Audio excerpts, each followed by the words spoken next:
नमस्कार सभी बच्चों को। आज का हमारा मेन टॉपिक रहेगा, आपको ऊपर दिखाई दे रहा होगा, सीईटी मेंस के जो अभी एग्ज़ाम होने वाले हैं, क्लर्क के एग्ज़ाम होने वाले हैं, उसके लिए जो सीईटी का अभी पर एग्ज़ाम हुआ है उसकी कट ऑफ के बारे में जिक्र करेंगे।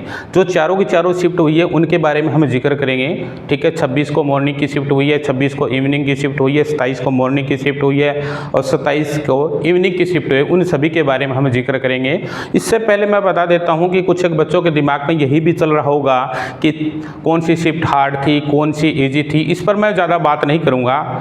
जो 26 के मॉर्निंग वाले शिफ्ट के बच्चे हैं उनको एक मैं बात बता देता हूँ कि अभी जो नॉर्मलाइजेशन फार्मूला लागू है वो किसी की फीलिंग नहीं समझता है। वो एक फार्मूला है, वो सभी पर लागू होगा। निश्चित रहिए, सभी को बराबर कर दिया जाएगा, ये मैं पहले बता रहा हूँ। लेकिन उससे पहले, क्योंकि अभी सीईटी मेंस का जो क्लर्क का एग्ज़ाम होने वाला है तो उसके लिए तैयारी तो अभी से स्टार्ट करनी पड़ेगी ना। तो उसके लिए हमारे को ऑल ओवर अंदाज़ा ज़रूर होना चाहिए ताकि हम क्लर्क की तैयारी में लग जाए। तो उसके लिए मैंने थोड़ा सा आइडिया लगाया है, और आइडिया मैंने ऐसे नहीं लगाया भी किसी से पूछ लिया वो वैसे अंदाज़ा लगा दिया कि 14 साल से मैं एकेडमी चला रहा हूँ और मेरे पास ऑफलाइन में बच्चे पढ़ते हैं, उनका स्कोर पूछा या प्री जो मेरे बच्चे रहे हैं, ओल्ड जो बच्चे रहे, उनसे मैंने फ़ोन पर बात की और उनसे मैंने पता किया भी रियलिटी में क्या उनका स्कोर है। तो वो एकदम एक्यूरेट मेरे को डाटा मिला है। उस डाटे के आधार पर मैंने ये कट ऑफ है ये आपके लिए तैयार की है। इससे पहले मैं बता देता हूँ, बहुत सारे ऐसे बच्चे होंगे जिनका स्कोर ठीक ठाक बन रहा है, उनको ऐसा लग रहा है अभी इतनी कट ऑफ कम कैसे जा सकती है। तो मैं उन प्रिय बच्चों को मैं बता देता हूँ कि पहले 4 गुना बुलाए जाते थे। कितने गुना? 4 गुना। जो टोटल ऑफ पोस्ट होती है ना, जो पोस्ट होती है, क्योंकि जो क्लर्क की पोस्ट है वो 4 या 5 हज़ार के बीच आने वाली है। ठीक है, मान लेते हैं हम 5,000, क्योंकि पिछली बार भी यही थी 4 या 5,000 के बीच। तो उस पोस्ट के 4 गुना, तो पहले जो 2022 में जो सीटी हुआ था उसके 4 गुना, यानी टोटल 20,000 कैंडिडेट बुलाए गए थे। लेकिन अब की बार अगर 5,000 पोस्ट आती है, कितनी? 5,000 पोस्ट आती है तो 50,000 कैंडिडेट बुलाए जाएंगे, और 50,000 कैंडिडेट बुलाए जाएंगे तो कॉमन सी बात है कट ऑफ डाउन रहेगी। ठीक है, तो मैं आपको अलग अलग शिफ्ट वाइज, यानी 26 का 27 का दोनों शिफ्ट की अलग अलग कट ऑफ बताने वाला हूँ। उस हिसाब से अपनी तैयारी स्टार्ट कर देना, और ये निश्चित रहे 1-2 नंबर ऊपर नीचे है ना तो टेंशन फ्री रहे। ये मैं कोई HSC के द्वारा मैंने को तैयार नहीं किया, मैंने सिर्फ एक अंदाज़ा लगाया अभी। ठीक है ना, इसको ये भी ना समझे कोई मतलब किसी के 2 नंबर कम है तो वो तैयारी छोड़ दे, ऐसा मत करे भी। ठीक है ना, क्योंकि ये एक हर टीचर के द्वारा एक सिर्फ अंदाज़ा लगाया जाता है। ये पुराना एक्सपीरियंस होता है, उसी के अकॉर्डिंग क्या लगाया जाता है, सिर्फ अंदाज़ा लगाया जाता है। चलो हम चलते हैं और आपको मैं बताता हूँ क्या क्या रहेगा। ध्यान से देखिए भी।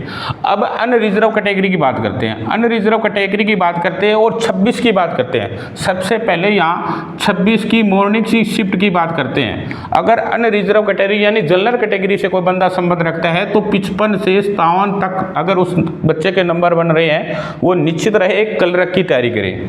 अगर यही बात करते हैं यहाँ पर देखिए 27 की, यहाँ बात करते हैं 26 की इवनिंग शिफ्ट। ठीक है ना, 26 की इवनिंग शिफ्ट की बात करते हैं। 26 की इवनिंग शिफ्ट में जिस बच्चे के 63 से 65 नंबर बन रहे हैं तो वो निश्चित रहे तैयारी स्टार्ट कर सकता है। उसके बाद में यही है 27 की मॉर्निंग शिफ्ट। ठीक है ना, 27 की मॉर्निंग शिफ्ट, ये मैं नॉर्मलाइजेशन के बाद की नहीं बता रहा, अभी की बता रहा हूँ। नॉर्मलाइजेशन के बाद में तो आपको अलग ही कुछ धमाका देखने को मिलेगा, लेकिन मैं अभी के बना रहा हूँ। अभी अगर किसी बच्चे के 68, ठीक है ना, 68 से 70 कर लो भी, सॉरी, ठीक है ना, यहाँ 68 से 70 कर लो। ठीक है, 68 से 70 किसी बच्चे का अगर स्कोर बन रहा है, वो अगर वो बच्चा जनरल कैटेगरी से है तो वो अपनी तैयारी स्टार्ट कर सकता है। उसके बाद में यही अगर मैं बात करूँ 27 की इवनिंग शिफ्ट, किसकी? 27 की इवनिंग शिफ्ट की बात करूं तो 57 से लेकर के 59 नंबर बन रहे हैं तो वो बच्चा है तैयारी है अपनी स्टार्ट कर सकता है। अब बात करते हैं EWS की, बात करते हैं किसकी?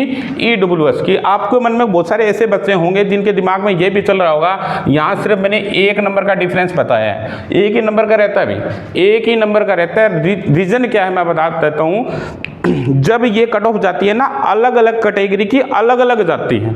ठीक है ना। अलग अलग कैटेगरी की अलग अलग जाएगी। यहाँ आप जनरल में फाइट नहीं कर सकते। जब शॉर्ट लिस्ट होती है ना, वहाँ जनरल में फाइट नहीं कर सकते। वहाँ अगर मान लो कि यहाँ डीएससी की बात करता हूँ, यहाँ डीएससी की बात करता हूँ, तो अगर 100 पोस्ट है, अगर डीएससी की 100 पोस्ट है तो इसके 10 गुणा, इसके 10 गुणा मतलब कि 1000 कैंडिडेट बुलाए जाएंगे। ये नहीं है इसके ज़्यादा नंबर है तो यहाँ फाइट करेगा, ऐसा नहीं होता है। जब फाइनल लिस्ट लगती है ना, तो वहाँ फाइट कर सकते हैं। रिजर्व कैटेगरी का बच्चा है वो जनरल में फाइट कहाँ कर सकते हैं, जब फाइनल लिस्ट लगे तब कर सकते हैं। जब शॉर्ट लिस्ट होते हैं ना, तब अलग अलग कैटेगरी की अलग अलग कट ऑफ जाती है। अभी ये मैं बता देता हूँ आपको। यही हम EWS की बात करें तो 54 से 55 नंबर, 62 से 64 नंबर, 26 की इवनिंग के, और 27 की मॉर्निंग के 65 के 67 नंबर, और 27 को इवनिंग के 56 से 58 नंबर, ठीक है ना। यही हम बात करें BCB की, बात करते हैं BCB की 54 से 55 नंबर, 62 से 64, 26 की इवनिंग की, और 65 से 66, और 27 को इवनिंग के 56 से 58 नंबर। अगर BCB में है, अगर BCA में कोई कैंडिडेट है तो 52 से 54, ठीक है, 60 से 62 इवनिंग शिफ्ट, यहीं पर 27 की मॉर्निंग 63 से 64, और यहीं 27 की इवनिंग शिफ्ट 54 से 56 नंबर। यही बात करें OSC कैंडिडेट तो यहाँ पर 50 से 52 जिस बच्चे के नंबर है वो निश्चित रहें। यहीं पर 26 की इवनिंग शिफ्ट में 59 से 61, और यहीं पर 61 से 63, और यहीं पर 52 से 54। ये 27 की इवनिंग ये है, ये 27 की मॉर्निंग के, 26 की इवनिंग की है। यहीं पर DSC कैंडिडेट यानी SC कैटेगरी थे, उसके 2 पार्ट बना दिए, आपको पता होगा, एक OSC और एक DSC, ठीक है ना। जो DSC है ना उसकी कट ऑफ डाउन रहेगी, आपको पता है ये बात, 49 से 51, और 26 को इवनिंग में 58 से 60, और यहीं पर 27 को मॉर्निंग के 60 से 62, और 27 को इवनिंग के 51 से 53। ये जो लगभग स्कोर बन रहा है, इसी से अगर किसी बच्चे के 2 नंबर फालतू बन रहे हैं या 2 नंबर कम बन रहे हैं तो वो निश्चित रहे। ये एकदम कोई एक्यूरेट डाटा नहीं है, मैंने कोई HSC ऑफिस से नहीं लिया है, मैंने खुद एक आइडिया लगाया है, एक अंदाज़ा लगाया है। इतने साल का एक्सपीरियंस है, उसके अकॉर्डिंग सिर्फ एक अंदाज़ा लगाया है।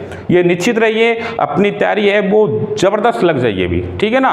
पेपर होंगे, पेपर तो होना ही है भी, ठीक है ना। आज नहीं तो कल नहीं तो परसों